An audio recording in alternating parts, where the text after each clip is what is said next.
The whistleblower whose complaint has now led to impeachment hearings. The whole point of releasing a name is to intimidate someone, to threaten someone, and to scare other people from coming out. That's something that dictators do. I've lived in China. I've seen that firsthand. That's not what America does. That's not who we do. We stand by our people. Why did you want to release the name? Abby, I think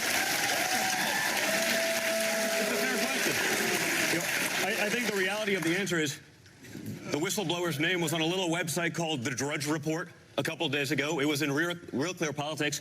I literally quote tweeted an article that had the guy's name in the title of the article. So that whole thing is nonsense. But I wish the outrage would be equal. I mean, there was no outrage when, my family got an exploding letter of, with white powder substance in it.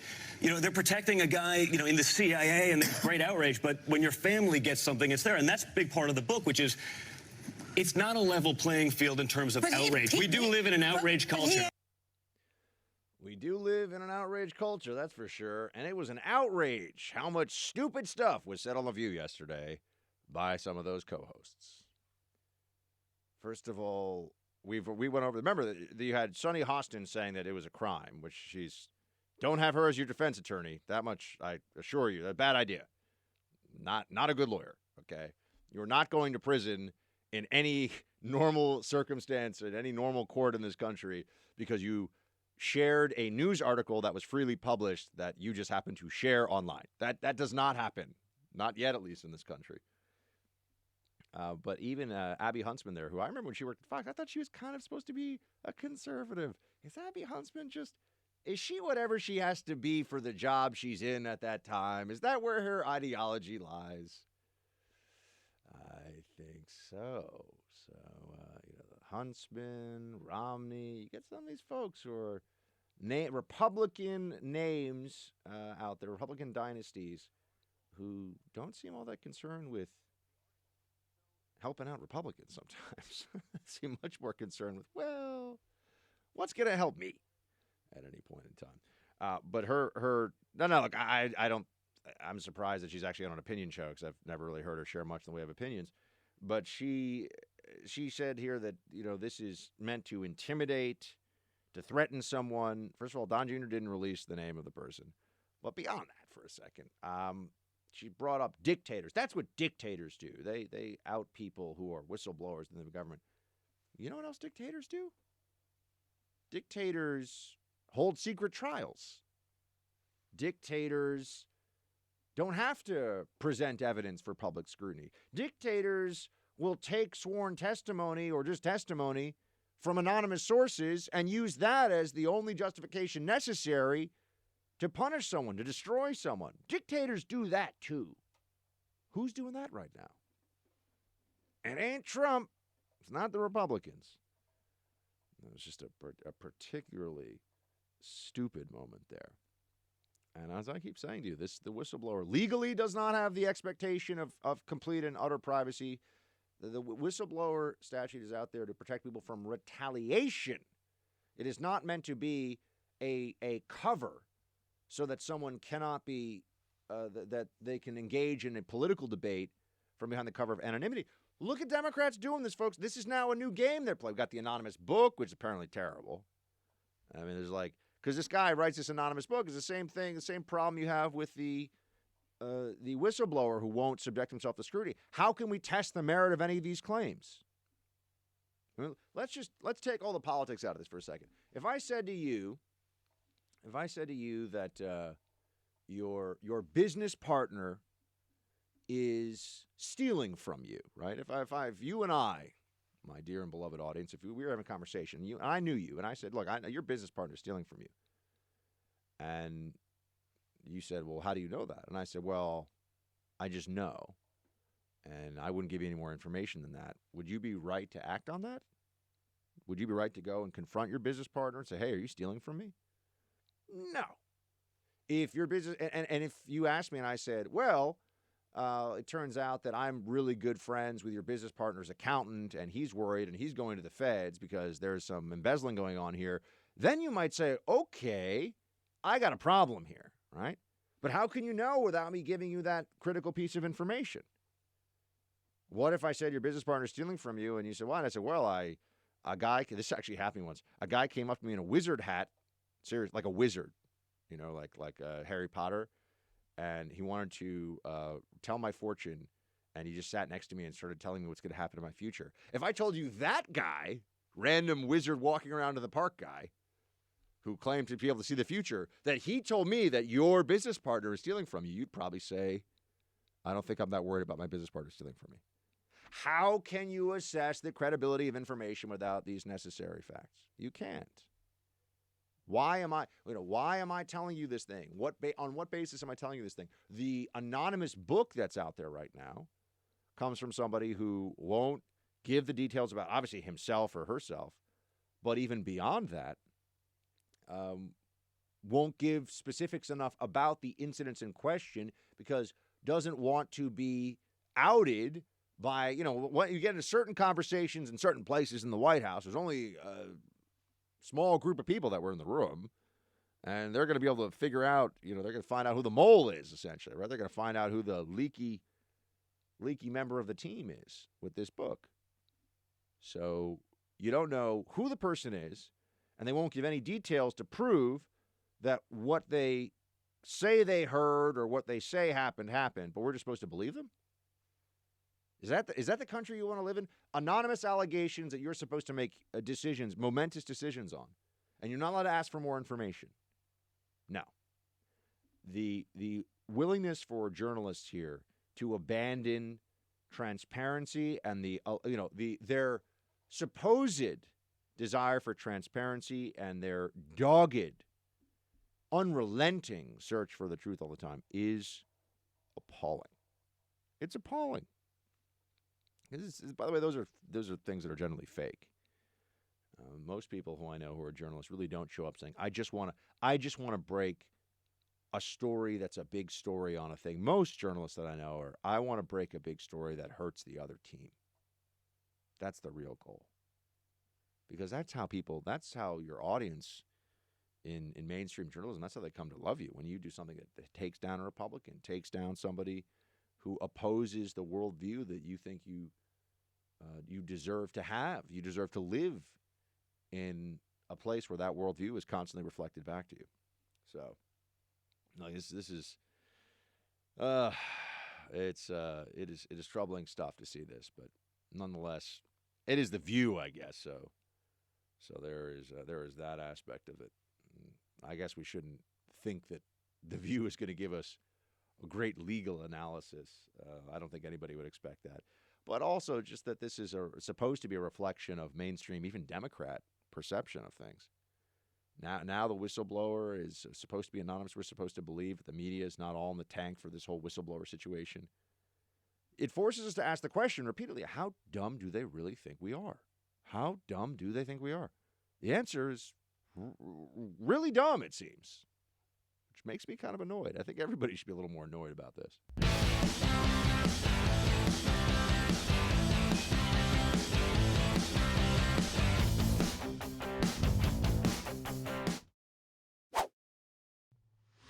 Special treat for all of you out in radio podcast and Pluto TV land. My man Jesse Kelly, host of The Jesse Kelly Show, which is a great radio show down in KPRC Houston. Also, my counterpart here on The First, Channel 248, Pluto TV. Mr. Jesse Kelly, how are you, sir? It's Friday, and I got one more show of each this week, so I'm just all right, my man. There we go. What's new out there? Is it the Bloomberg news today? I find this to be hilarious. Well, this isn't – I just want to be clear. This is not technically Bloomberg's announcement, but I will take a little trip down Bloomberg memory lane if I can with you. Producer Mark, would you do me a favor and play clip 24, please? Let me summarize today's announcement for our Spanish-speaking New Yorkers. Le pedimos a todos los neoyorquinos que se mantengan informados sobre el huracán Sandy. You remember when Bloomberg would go into his, and people would call him Senor Bloombergito, and all of a sudden he was doing his Bloomberg in Spanish. Let me tell you something. As a Texan, that is the worst Spanglish I've ever like. He says it like such a New Yorker. And Toto and No más margaritas.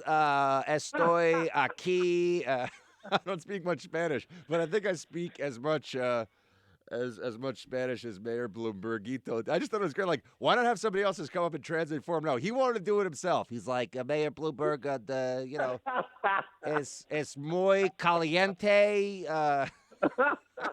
It was good times. He cracks me up because, and I realized he was a better mayor than De Blasio. He was a much better mayor. I must be honest with you. He was. But it's this.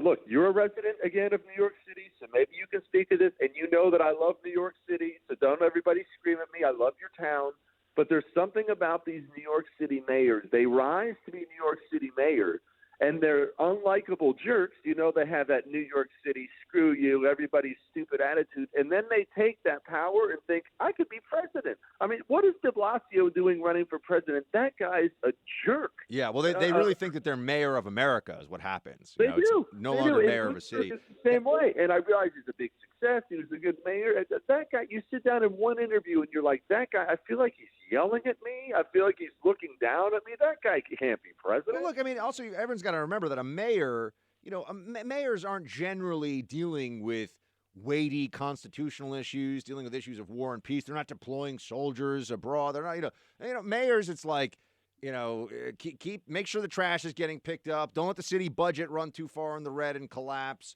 Don't, upset and undermine your police and law enforcement. I mean, there's like, it's like a managerial job. It's something that if you just don't be an idiot, and de Blasio can't even manage that, and you'll pretty much be okay as a mayor. But there are a lot of idiot mayors, unfortunately. Oh, there are. And plus it's New York City and everything's so corrupt. And you know what? I kind of love that. It's part of the charm of New York City. But everybody from New York City that's risen to positions of power there has so much baggage. It's really tough to be president from there. Now, I want to ask you about the ABC Robach situation, right? Because first off, what's your sense of the willingness of the media to kill a story like that, ABC News, but then also I think Tucker called it a cartel, which he just beat me to it. I was going to refer to it as a cartel too. ABC, CBS, NBC, they all have got each other's backs. Like they all want to just keep this little fiefdom of we're the elite broadcast news networks, when in reality, it's all just a bunch of libs saying the same things to each other and getting overpaid. Well, now this story has more of a human element to it than other stories, in my opinion, just because we lose sight of the fact, we all do. There are real underage teenage girls in this who had their lives destroyed by this freaking monster, and we shouldn't forget about that. While it's fun to make fun of the media and stuff, but we shouldn't forget about the fact that they're dropping the ball on this or just flat out hiding this issue. It costs people their lives. It costs people the quality of their lives. So there's that. But to your greater point, that's what we've seen since Trump got into office, is the media, never a moment, never even a brief moment of accountability, of holding each other or themselves accountable. They all just locked arms and circled the wagons and decided that they are the First Amendment warriors who are speaking truth to power, and they're defending America, and any attacks on them at all should be repelled. They never take a moment of accountability. But Jesse, it's amazing. It's a little. You and I take a similar view of these mainstream media outlets, but it's amazing, to borrow your word, that CBS would do the bidding of a competitor, ABC, and fire. I believe it's a woman, and Megyn Kelly's actually sat down to interview her. Fire a woman for blowing the whistle, essentially, on killing the Epstein story at ABC. CBS fired her for that. But it's not amazing when you consider the fact they consider themselves to be one entity. And so many of these people, the higher-ups there and the underlings there, as evidenced by the fact this lady was at ABC and then at CBS, they just move in between networks. They bounce from network to network. These CEOs are not sitting around thinking how they can cut the throat of their competitor. They're not at each other's throats. They consider themselves to be an essential part of the country, no different than the way the old guys used to do it. No different than, when we started a war we started the Spanish-American War with New York City newspapers, thinking they knew better than anyone else. This is the history of the press in the country. They don't compete with each other. It's them versus republicanism. And Jesse, what do you think, though, about the whistleblower situation specifically? The willingness to keep that whistleblower sacrosanct, even though we all know his name, and then no media outlets even covered the Project Veritas. I mean, I should say ABC, CBS, NBC. None of them even covered the Project Veritas audio of ABC as though it was a news story. And as you pointed out, a very serious one because of the Jeffrey Epstein connection. Exactly. Well, that's what I mean. It just goes to prove the point I was already making of if you are saying anything against Donald Trump, no matter who you are, whether you're a quote whistleblower or whether you're James Comey or whether you're a serial killer, you are to be protected and lionized at all costs. You are to be held up as some mantle of all that is good and right in America. But if you go after the media, I mean, you remember, Buck, it wasn't that long ago. CNN wrote a threatening letter to dox a guy who made a GIF online of Trump doing a body slam or something of a CNN sign, some stupid little GIF that made a couple people snicker. CNN publicized a threatening letter saying, you will stop doing this, and you will not only pull this down, if you do anything like this again, we reserve the right to release your private information. That happened in this country. It's outrageous. I wanted to ask you, Jesse, who is currently the worst Democrat in the race for president? Because we've had a few dropout. Beto is gone. Blah. Who is the worst? Oh, honestly, it's Pete Buttigieg. I knew you were going to say that. That's why I wanted to ask you. Go ahead. Well, it is because he has, he's one of these. This happens in politics all the time. He's one of these paper champions. You look down, if you're a Democrat or you're somebody in the press, and he's made for you. He's a young, good-looking dude. He's gay. I mean, they love that part of it. He's from the Midwest. They're trying to win back the Midwest. He can speak. He's got military service so they can act like he gives a crap about America. They have all these things laid out for him, but it just doesn't work. It does not work. He's got this simmering anger about him that I saw a long time ago, and it seeps from his pores and it turns people off. That's why the guy's never gotten any traction. He raises a bunch of money because there's a lot of money in being gay in the Democrat side. There just is. There's big, you can rally a lot of donors being that way. So he's raised a ton of money. She has everything in place to be a major candidate. It just ain't ever going to happen. We've only got about 20 seconds here, Jesse, but I wanted to ask you as well, who's going to be the Democrat nominee at this point? Oh, Elizabeth Warren. Really? I saw that coming a long time ago. She is unstoppable, and then Trump is going to curb stomp her. Wow. There you have it. Jesse Kelly telling us Elizabeth Warren is going to be the next Democrat nominee for presidency. Everyone should follow Jesse Kelly on Twitter. Also watch him on the First Channel 248 on Pluto TV. And if you're down in Houston, KPRC Houston, the Jesse Kelly Show. My man, Jesse Kelly, have a fantastic weekend, sir. We'll talk to you soon. See you, boss.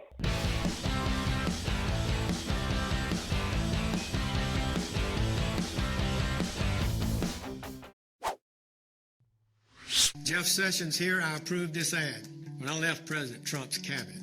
Did I write a tell-all book? No. Did I go on CNN and attack the president? Nope. Have I said a cross word about our president? Not one time. And I'll tell you why. First, that would be dishonorable. I was there to serve his agenda, not mine. Second, the president's doing a great job for America and Alabama, and he has my strong support. Jeff Sessions running for Senate in Alabama. You all listen to the show know that I have a soft spot for Jeff Sessions because he did this show like 3 times when he was Attorney General. He called in. We had a bunch of Jeff Sessions, and I had to sit down with him, a video interview. Jeff Sessions was he's a very nice man.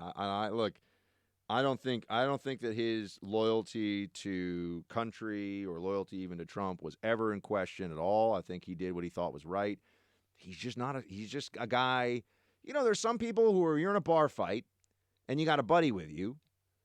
They're a good guy, but they're just not much use in a bar fight. And Jeff Sessions as Attorney General, there's not a lot of use in the bar fight. You know what I mean? So I think he had Trump was very, very tough on him ever since he decided. And I am honest with you about my bias here. Jeff, I guess used to listen to the show sometimes when he was Attorney General. He liked it, and we would get to have him in the mix. But yeah, I wish him well, man. I think he was very effective in the Senate. He's really one of the only people who, even before the Trump phenomenon happened, was supportive of a lot of Trump's signature policies. I don't think Jeff Sessions gets enough credit for that, especially on immigration, by the way.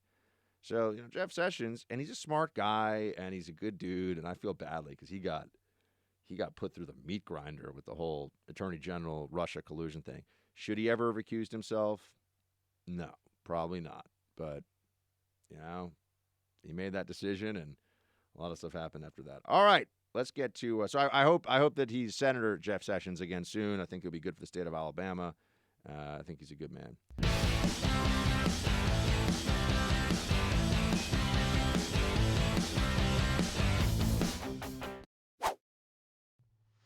Facebook.com/Buck Sexton. We'll do a little double roll call today. We'll do some Facebook stuff, do some email stuff. Adam, first in here. Buck, on the Avengers, you make me sad. Producer Mark is on the money. I respect your opinion. I humbly ask you to reconsider. Shields high. I knew Mark was going to That's one. I'm going to count throughout the show. Yeah. Okay. Mark 1, Buck 0. Mark 1, Buck 0 so far. Let's see what ends up happening here on Matthew. You asked for it. Here we go. I'm sorry, Producer Mark. You are wrong. The new Avenger movies are poor cinema, if they can even be called cinema. Buck, you are wrong too, though. Whoa, is this like a draw then? I think so. Hockey is great. Oh. All right. That's Mark 2. You're right on. He's giving you the hockey win, but I think you take the loss on the Avengers. Let's see. Amanda writes in, Buck, love the show. I need some book recommendations. I thought I'd ask someone smart and well-read. That's you. What would you say are your top 5 pertinent and instructive reads giving the nation's current situation? Coming Apart by Charles Murray is really interesting and worthwhile, and I think you would enjoy that as a book on what's going on in the country. The Great Revolt by Selena Zito is also a very good book about the current situation. Trying to think what else would be. I actually saw a book that I have not been able to read yet, but it is in my queue of things that I want to read, and it's about, here we go, Nathaniel Blake's, the book is The Strong Gods.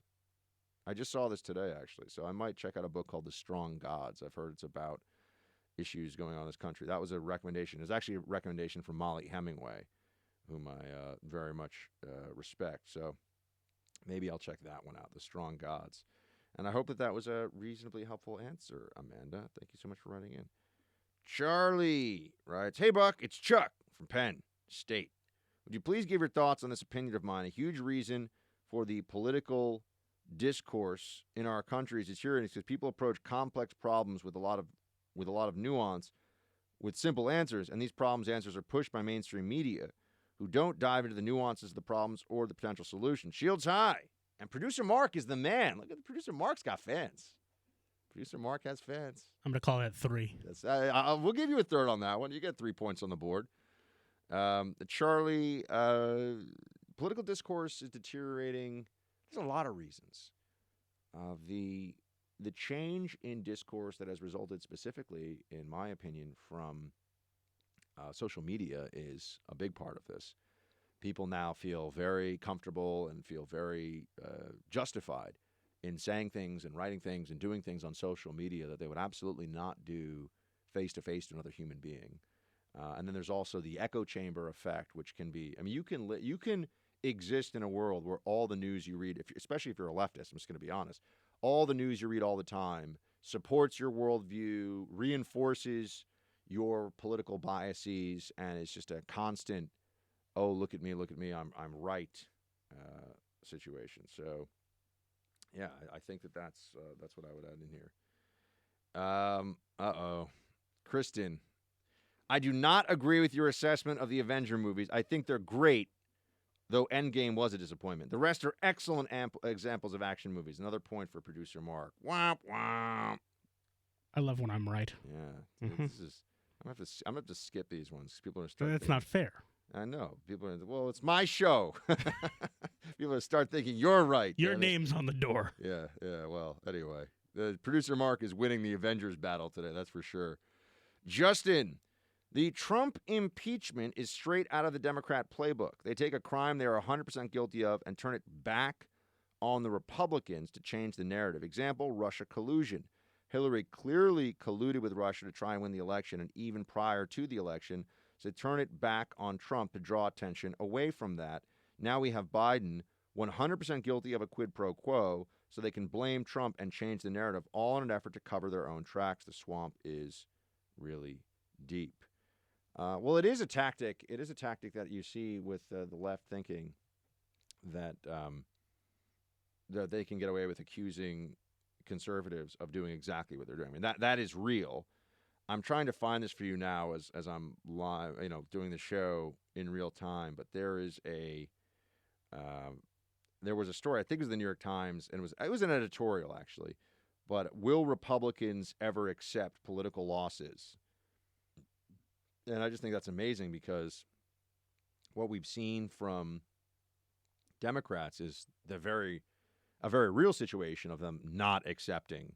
They do not accept political losses. They do not accept that Hillary Clinton lost the election in 2016. They still think that there's some way that they can justify to themselves acting like that election did not happen. So let me see. It was a New York Times piece, I think. I'll try to find it. It was, I think, editorial where they write, the New York Times was once a great newspaper. I mean, now it is a straight-up propaganda rag of the left. I mean, the New York Times is a disgrace to journalism. And they've got an article today. The billionaires are getting nervous. Yeah. The New York Times was okay with, the New York Times was okay with billionaires when Carlos Slim was injecting cash in the New York Times so they could stay afloat. Here we go. Matt. Buck, I'm a few episodes into Jack Ryan, and I can't say it's all too bad. Sure, it has some lib undertones, but these days you'll find that in almost all content. It's much more watchable than anything on TV. Lighten up a little bit and enjoy a fun storyline. Matt, OSS, Original Saturday Squad. Matt, man, I'm all about light. I'm light as a feather. I'm just chill all the time, 24/7, pretty much. I can't agree. I just thought this is not a good show, man. I don't know what to say. It's the scene where the ambush scene in the first episode was just weak sauce, man. It was just bad. It really was. I mean, I could come up with a cooler ambush sequence of like 15 minutes of script writing. Still wasn't good. So look, man, to each his own. You're completely entitled to your own opinion, and I'm entitled to be right. Oh, just kidding. Let's see here. Lori writes, do the night guard for your grinding problem. I actually have 2 broken teeth, which involves expensive crowns. I also bought the ultrasonic denture cleaner to clean the guard weekly. It has cut down on all the ramifications of grinding. You can do it and get used to it. Oh, Lori, I'm really going to wear this thing. I always feel like when I put the guard in my mouth, that sort of talks a little bit like, because it sticks to the top of the tongue. So you have this guard in your mouth. And, like, maybe at some point, Buck would like to, I don't know, like, be in a committed relationship and be married. Every night I'd be like, honey, I'm sorry. I've put my night guard in and I'm just going to protect my teeth with the night guard. Because it's really in there. It's not good. As your radio producer, I should tell you to stop talking like that immediately. And because it sounds ridiculous. And, once you get past the first couple of months, you can do stuff like that in a relationship. Right, but I can't pull out the night No, guard right away. When you are in bed with her first couple of times, you don't wear it. Yeah, but it's you can wear it on a nightly basis. Yeah, okay, fine. But it's you sound like do you ever use one? You ever know what I'm talking about? The night guard? You ever have one? I understand what it is. Yeah, I've never used one. It's like when you were like kids and you'd have the big metal bracket braces when you were a kid, and it would sometimes get like, of course, and it would interfere with. It's like that. You don't sound cool. You don't sound cool. You don't always need to be cool, Buck. I don't know, man. I think you gotta. You're I so gotta keep worried it about a cool. wife and kids, but you gotta Yeah, keep yourself healthy too. That's true. I don't. Also, I mean, I think it's good advice. My dentist says got to put the night guard in, and I just couldn't do a radio show with it in. That's for sure. Stuck right in the top of your You're mouth. doing the voice again. All right, I know that's bad. It's bad, but that's what it sounds like.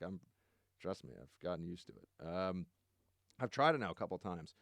David, hey Buck, I'm all for these idiots wanting to reduce the population. They will, and we won't. Long term, we win. Of course, Keynes, as in John Maynard, said in the long run we're all dead. Not necessarily true, my friend. Keep up the great work. Take care, Dave. Well, Dave, I like where your head's at on this. You're good. You're a good man. Let's see. Ron writes, Buck, Trump again referenced syringes in San Francisco. The city says that they intercept them before they get to the oceans, but somehow plastic straws seem to sail on through, so we must ban them. Amazing. Shields high. Interesting point here. You're saying so that the hypodermic needles obviously are a form of waste, and the city distributing that waste at the same time that they're banning the distribution of plastic straws. That they would say, obviously, you don't need a straw, you need a hypodermic needle, etc. But I see where you're going with that. Sarah, it's Buck. I love your show. Oh, well, thank you, Sarah. I'm a teacher of 13 years and at a public school, and I completely agree with your viewpoint of schools basically being a socialist entity. Here we go. The teachers know I'm right. It doesn't matter how hard you work or how great of a teacher you are. When a horrible teacher has the same number of years experience as a great teacher, they make exactly the same amount of money, and there's no incentive to work hard. I keep getting more jaded each year I teach. Keep doing what you're doing. I keep telling everyone I know to listen to your show. Well, Sarah, thank you so much. Really means a lot. Please do tell people to listen to the show. Our podcast numbers last month were jumping up a bit, which was just in response to me asking all of you to please tell people about the show. So that's great. Please do continue to spread the word. You guys are the best, word of mouth that I can have are from you guys who listen to the show, and gals, of course. Whatever, everyone's allowed to choose their pronouns these days. Guys, gals, whatever one's chosen nomenclature would be. And Sarah, yeah, about public schools. I mean, this is true from friends of mine who teach in the public school system, and I've talked to them about this. And what you're telling me, this is the way that it is, and it is very much a socialist entity. And I really don't like the, I've sat down with teachers. I sat down with the president of the American Federation of Teachers a few times when I worked at the Hill, and it was just the same old womp talking points about how teachers just want to teach, and it's just about teaching, and it's about the kids, and about our future, and teachers wanting to teach, and the kids and our future, and okay, yeah, but like, where are we spending all this money? Why are outcomes not any better? Why are we not seeing test scores rise? Why are charter schools able to fix this problem in a way that public schools can't? Even when the public schools have greater resources, like that's the conversation that we should have. Why isn't parental involvement more a part of school curriculum and now when I say involvement, I don't mean doing the homework with the kids, but parents need to be involved. People like to think, I dropped my kid at the school handles. No, the parents need to show up. They need to be engaged. You need to make sure the kid feels supported in the endeavors in the school. There's an education process for parents as well. I don't mean education as in the classroom necessarily, but learning about how to be supportive of their kids. And I don't know this from personal experience because I don't have any kids yet, but I know this from the teachers who have been in the trenches doing this stuff, and they'll tell you that parental involvement is an enormous factor in success or failure for kids, regardless of race, socioeconomic status, etc. Parental involvement really, really matters. Here we go. Tim, Buck, given the power and extent of the cartels in Mexico, which were brought to light this week, how long before Mexico is considered a failed state? And if and when that happens, what would our plan be? Failed state across our border is a huge security risk and becomes an even easier entry point for terrorists. It's a fair question. I mean, Mexico is not yet a failed state because it does have a government apparatus that is largely still functional. And let's just remember that there are portions or parts of Mexico that they're actually quite safe. There are parts of Mexico that would not be problematic to go visit. Interesting. What really we'd have to think more about how do we define a failed state? a state that no longer has a functioning government or a government that can exercise its sovereignty, enforce contracts, and the rule of law. Is that what a failed state really is? We'd have to look into the specifics of the definition. Mexico is not yet a failed state, but the power of the cartels and the ability of the narco traffickers to take on the Mexican federal government head on, and that's very concerning. That's something that we're going to have more of a policy focus on. I mean, Mexico is a bigger issue for us than Syria, by the way. No one ever seems to think about this, at least in the media, but Mexico and the cartels and the drug war, much bigger day-to-day concern in our lives than Syria. All right, I hope you've enjoyed the show, my friends. I love doing it. Producer Mark is going to miss you all. He sends you hugs. He's not always grouchy. Have a fantastic weekend. We will talk to you Monday. Shields high.